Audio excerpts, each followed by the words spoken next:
Good evening. Welcome to this edition of Northeast Diary. Here we bring you the latest developments from India's unexplored Northeast region.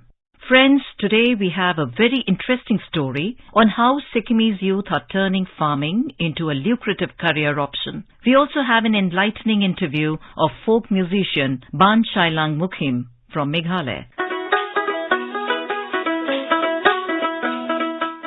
The recognition of being the country's first organic state is inspiring Sikkimese youth to take up various farming practices, which is also being promoted by the state government through incentives as a step towards self-reliance. With this focus, Sikkimese youth are quitting their corporate jobs to start farming. Vivek Timsina from Lingmo, South Sikkim quit his job as an engineer to start dairy farming in 2017. Before the COVID-19 pandemic, he was collecting 70 liters of milk every day, which would send to Sikkim Milk Union in Gangtok. Vivek, who completed his B.Tech from Tamil Nadu in 2014 and worked in the corporate sector for 2.5 years, took up dairy farming inspired by his grandfather. Although the scarcity of fodder during the pandemic impacted the quantity of daily milk production, Vivek continues to send his product, which is incentivized by the state government. Coming from the corporate world, Vivek feels dairy farming is easy as well as tough job, especially for the youth as they lack experience of work in farms. He shares his journey. Working as a dairy farmer since I completed my B.Tech from Tamil Nadu in 2010 and started to work in a private sector for around 2.5 years. And after that, I thought of starting something of my own. After consulting with my parents, grandparents, they inspired me for starting a dairy farm, which is very easy and tough too, because dairy farm to serve cow is very difficult for us, as we the young generation have never done that as compared to people in olden age. So after inspired from my grandfather along with a person whom I met in Jorthang regarding dairy farming, I started dairy farming in 2017. Through many obstacles, up and downs, continued to work in it, and I kept on working it and have a daily collection of around 70 liters per day. But due to COVID-19, I was forced to sell some cows because of some crisis of raw materials such as fodder, each and everything. So after starting this dairy farm, we have to face a lot of problem regarding the rate of milk. Though after coming of new government in Sikkim, we had around 15 to 18 rupees increase in the rate of milk. So after that, we thought of increasing in lots of cow, but due to the second wave of COVID-19, we are not able to do that. So to the young generation, I would like to say any kind of work is not small or big, though we can work in it as in our interest. So I would like to say to every youth that working on a dairy farm is not a bad work. It's a very, very inspiring work for me through my elders. My future plans are increasing farming styles which we work daily, which is like poultry farming, dairy farming, fisheries. I want to increase my career in farming because it is the basic needs for every people. In the future, Vivek wants to make a firmer move to farming as he believes that farming is a basic necessity for humans. He wants to diversify into poultry and piggery farming and motivate the youth to follow in his footsteps. With Sankat Sarkar, this is Paija Sharma for Northeast Diary from AIR News Sikkim.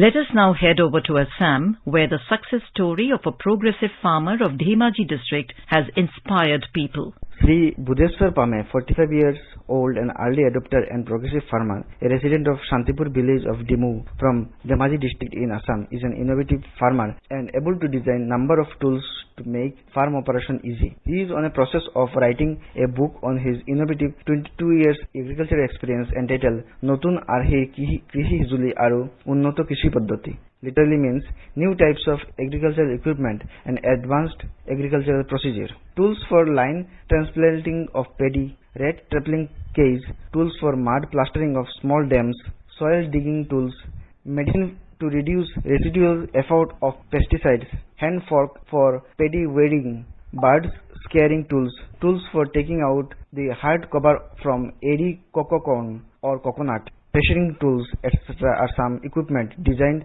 and modified by Sri Budheshwar Pame. Closely associated with Krishi Vigyan Kendra Dhemaji, Since his inception, he has undergone number of training programs on different aspects in Assam, Sikkim, Jharkhand, etc., as well as honored as progressive farmer by number of government and non-government organizations. He is also able to set an example among the small farmers and success in farming with efficient mobilization of available resources.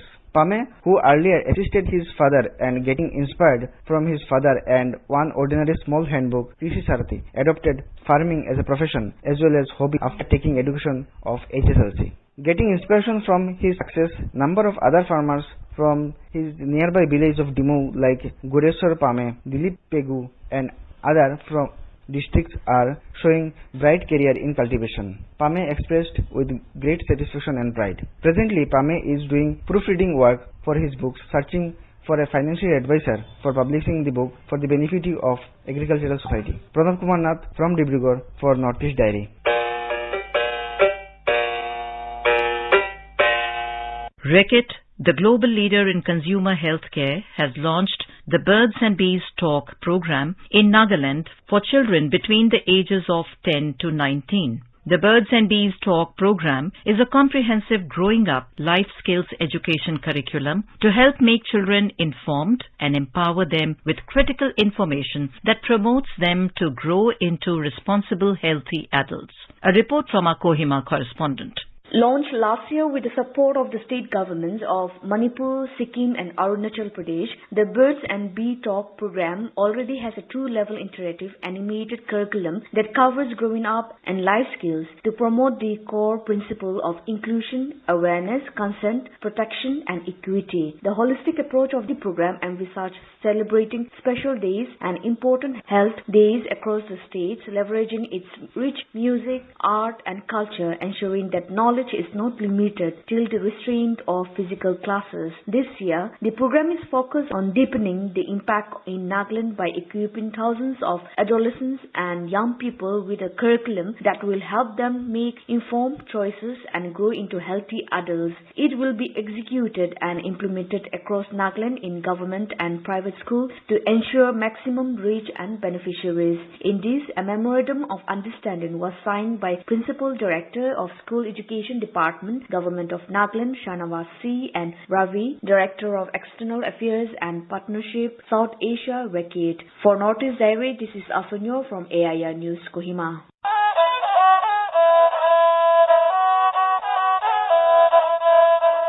Finance Minister Nirmala Sitharaman recently announced a host of development projects for Tripura, including 1,300 crore rupee worth project for the sustainable livelihood and infrastructure development of tribal people in the state.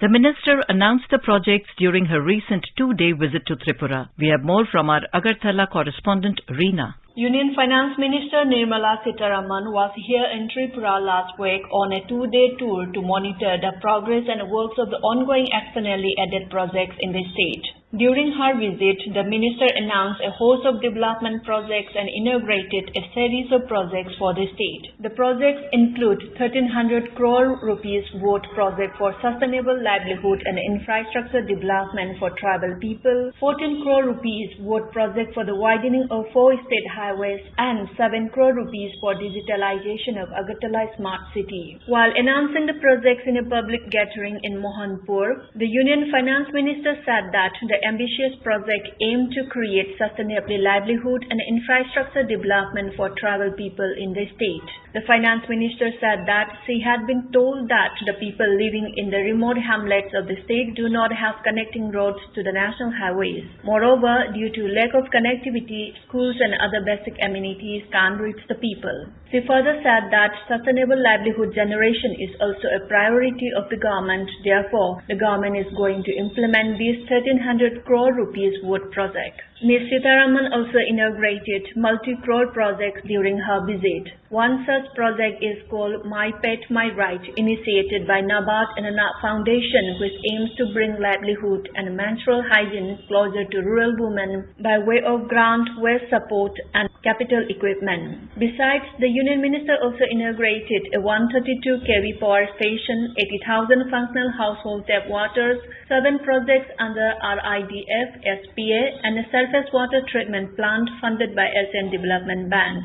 For Northeast Diary, this is Serena Nongmaithem from Magatala.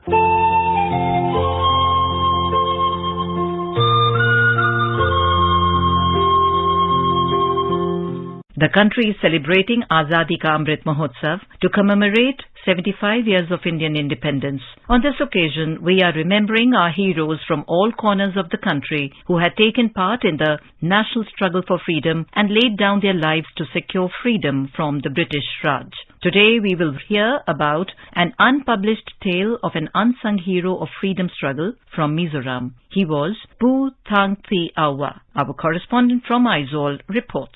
In a chapter of the history of the freedom struggle, Puthang Chiawa had fought against the Japanese soldiers, spent years as prisoner of war in Singapore, and was an armed revolutionary under the umbrella of the Indian National Army of Netaji Subhash Chandra Bose. Puthang Chiawa was born in 1920 at Zong In village in Saitwal district of Mizoram. He joined the British Army when he was 17 years old during the Second World War. He, along with the Indian soldiers, were sent to Singapore to fight against the Japanese, but the Japanese captured their war base and all those Indian soldiers were captured as prisoners.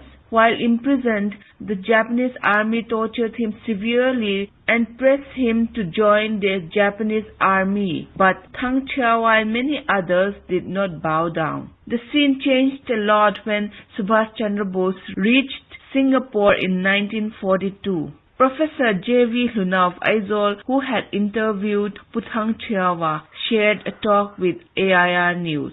Puthang Chiawa said they were treated very badly. They beat in their face so many times every day, and they wish their mess was very, very bad. It's not a satisfactory quantity.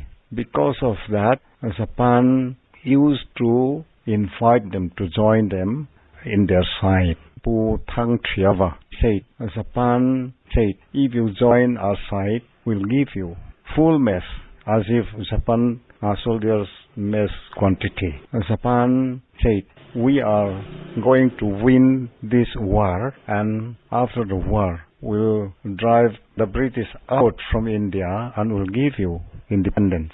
When that Indian leader, Subhash Chandra Bose himself, invited us, he said, we enroll as if Indian National Army member. Puthang Chiawa said, soon after he returned after the war and settled down in Bethlehem, Aizawl. I interviewed him 2-3 times, and Puthang Chiawa achieved certain awards also. When I asked him, he said, it was because of my service in the hospital. I served for emergency service. Professor Luna said that the British Army had labelled him as a traitor for joining the INA and sent him and others to jail. Nevertheless, there was never a moment in his life that Thang Chiawa regretted joining the INA and fighting for the freedom of his country. Puthang Chiawa died in 2015 in Aizawl. For Northeast Diary, this is Irene from Aizawl. In Arunachal Pradesh, a reading movement led by Padma Shri Satyanarayan Mundayur is benefiting students in the rural part of Lohit district. A report.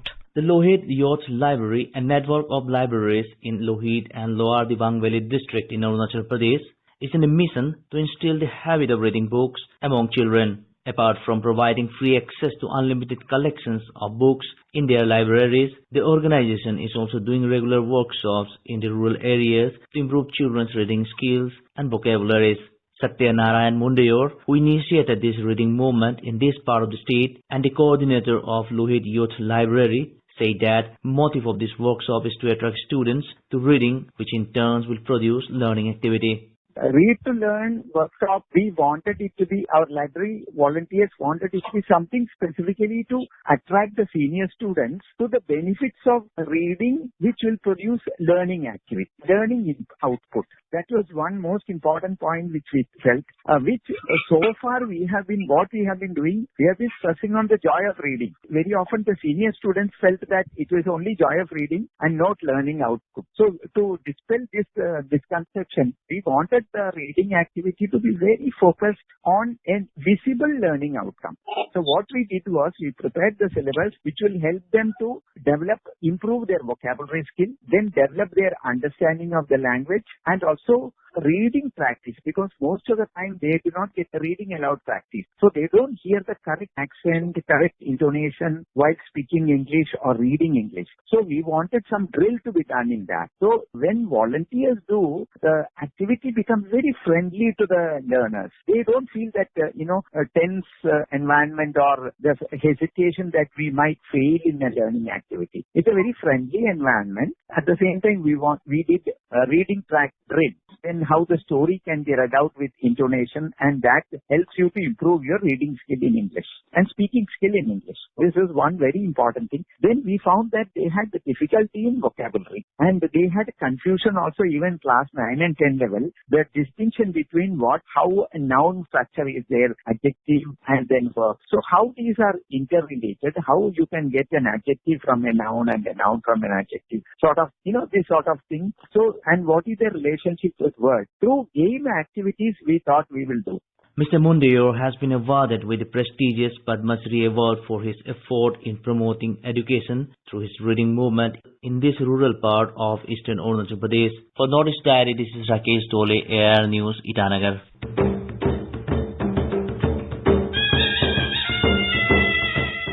No celebration in Meghalaya is complete without the involvement of dance and music.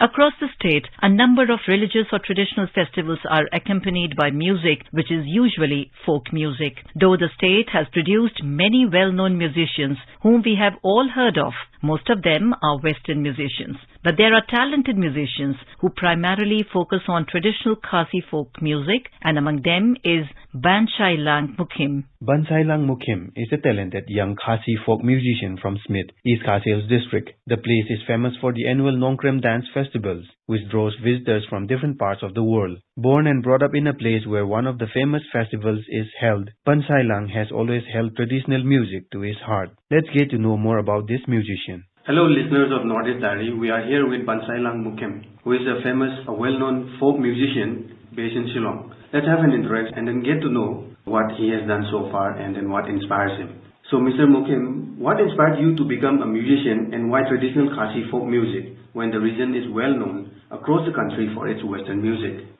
Well, I was born in a family where we used to listen to music a lot, and then since I was, a kid, our family listens to a lot of music and to different genre of music. And then, when I was a kid, I remember my mom taking me to Yingsat during the practice for the preparation of the Nongkrem dance. So I was listening to the music playing by the musician there, and then it got stuck into my mind. And later on, I came home, and then I tried to practice, and I tried to recap to whatever they did, and then I tried to even play it myself. But at that time, I didn't have any instruments, but I just played it with, using tools like, benches, and then I use sticks from whatever I get. So I hope that is what has inspired me to become a musician. But most important of all, it's because I understand that, it's a talent given by God to me. It's not something that I should force myself, but it's a talent that is given by God. And what are the instruments that you play and the genre of music that you are familiar with? Well, I play many of the folk musical instruments like the ksing, the bum, the duitara, and then the tangmudi, which is a wind instrument, and I do play guitar. And I have touched so many instruments, but these are the instruments that I touch the most. But regarding the genre of music, I used to listen to different genre of music. But, I would also love to play different genre of music. I am not sticking to only one genre of music. As a musician, and your career is a musician, folk musician, what is the favorite part of it? Okay, as a musician and as a performer, I am happy to get, a stage to perform. Like whenever I get to perform on stage, that would be the happy moments for me. And, if it has to take so many times to practice also, it's fine with me, because at the end of the day, I would be happy to be standing on stage and then perform in front of the audience. But most of all, and I was overwhelmed by my opportunity to get to play it during the Nongkrem Dance Festival, because I believe that it's the root of folk music among the Kashi. Because there, it's like performing the roots of all the Kashi music, because it has considered as one of the systematic music. And where do you get the inspiration? And where did you actually go to a music school based here in Shillong or something like that? When I grew up, and then I asked my father to support me for, some courses, and I went to Shillong School of Music for guitar. But then later on, I learned this folk music by myself. And then I'm happy that my parents have, supported me in buying these instruments for me to learn. When did you start playing or performing? I don't remember the exact age. When do I start to play music? But then I remember when I was a kid, like in class 5 or 6, I start to get music into my head, and then I start, there's a time when I get scolded for playing drums in boxes, and these are the things that get me into music. Actually, I didn't like when that times I didn't have any formal musical instrument, but then I use tools like boxes, cartoons, and then different tools, materials from whatever I get, and then I use them to play rhythms. But later on, thankfully to my parents, they bought instruments for me, and then that's the time I improved myself. Well, as of now, you have been a performer, a musician for so many years now. Has there been any collaboration with artists from the state and other regions and shows that you have performed? As an artist and as a performer, I have been involving with so many artists of Shillong. I have played with Soulmates and the Clansmen. It's a project of the Soulmate. I've been teaming up with them, and we have been performing in different parts of the country. And then I've been an accompanist for Mr. Lamphang Simle, well-known singer of Shillong. And then I've been, I used to accompany Tadlakian Lake and many other artists whom they get in touch with me, and then they ask me to play. I would happy to go and play for them. And then about the shows that you have performed in other parts of the places, have you gone anywhere? Well, I have been playing different stages organized by different music company of India, and then by Sankinatak Academy, and then by NHSCC. Those are the firms which looks into folk music, and then difference of different programs by different organizations all over India. So I cannot name you right now the specific performance and the specific organization, but then there are lots of performance that I have been playing in around my state. Has there been any recognition that has been given to you by the government or any organization? Well, I was awarded the Northeast Young Talented Artist in 2016-17. I got the award in Itanagar. So after that I got recognized by the Martin Luther Christian University as one of the successful alumnus of the MLCU, Martin Luther Christian University.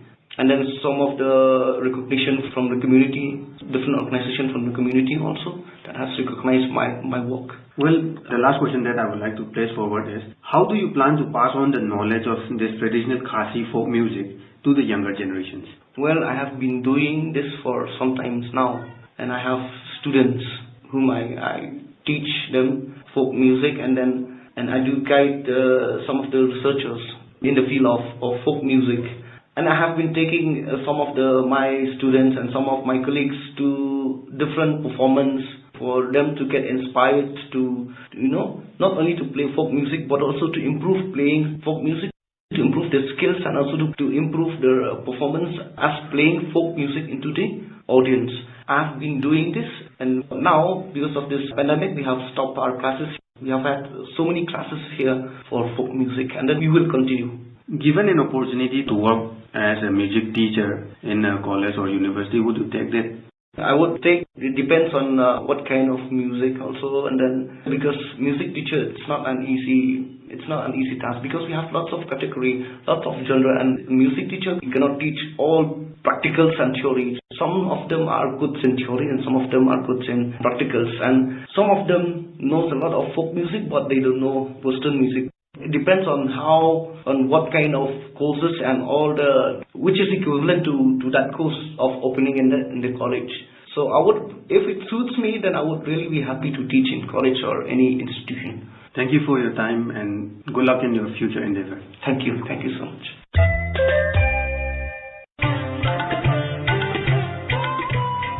Three steps to stay protected and stay safe from COVID-19. Wear face mask, 2 gaz ki duri to maintain social distancing, maintain hand and face hygiene. And now let us endeavour to know more about the special places that are nestled in the cozy corners of India's northeast. Today we are heading to a place in Meghalaya called Jawai. What makes Jawai special? Let's hear all about it.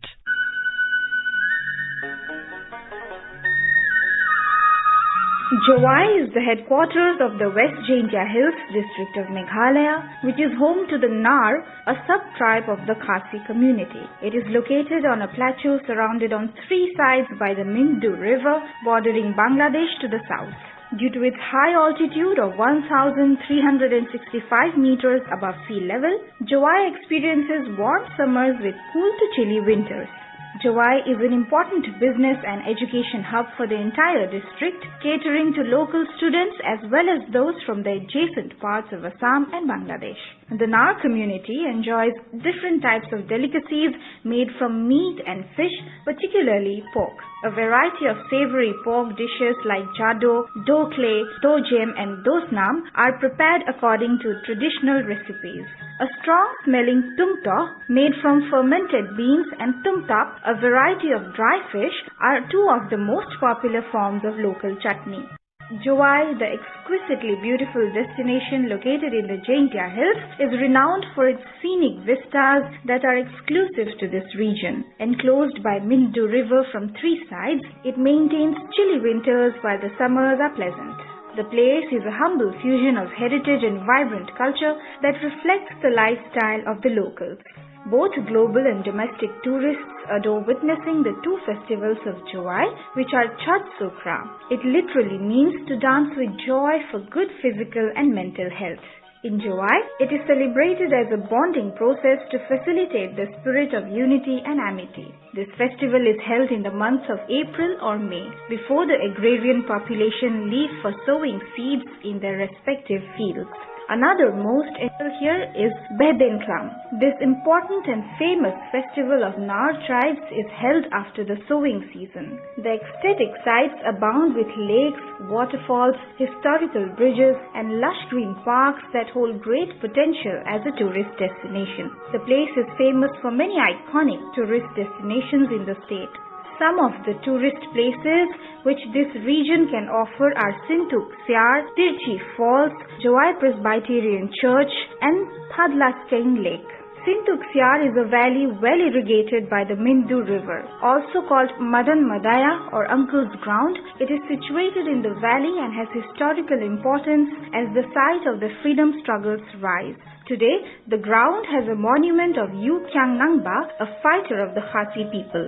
Tirchi Falls is a waterfall located approximately 8 kilometers from the heart of Jawai. A pretty arch bridge connects an expanse of green paddy fields which open up to the Tirchi Falls, thundering down to the Pinsor below. Jawai Presbyterian Church is the oldest church in Jaintia Hills, built by the Welsh Presbyterian Mission in the latter part of the 19th century. It is one of the few structures in town that retain British architectural influence. The Tadlakian Lake is a popular tourist spot. It was dug by Sajad Nangli, a follower of the former Jaintia king. Lamshnong village is a village that came into limelight recently after it was confirmed that the Umlawan caves situated in this village is the longest and also the deepest in the subcontinent. It is interconnected with 2 other caves, namely Kotsati and Umskor. The total length of these caves is more than 21 kilometers and about 100 meters in depth. Dotted across the entire district, there are numerous caves and caverns with spectacular stalagmites and stalactite formations. With Rustam, this is Suparna Saikya.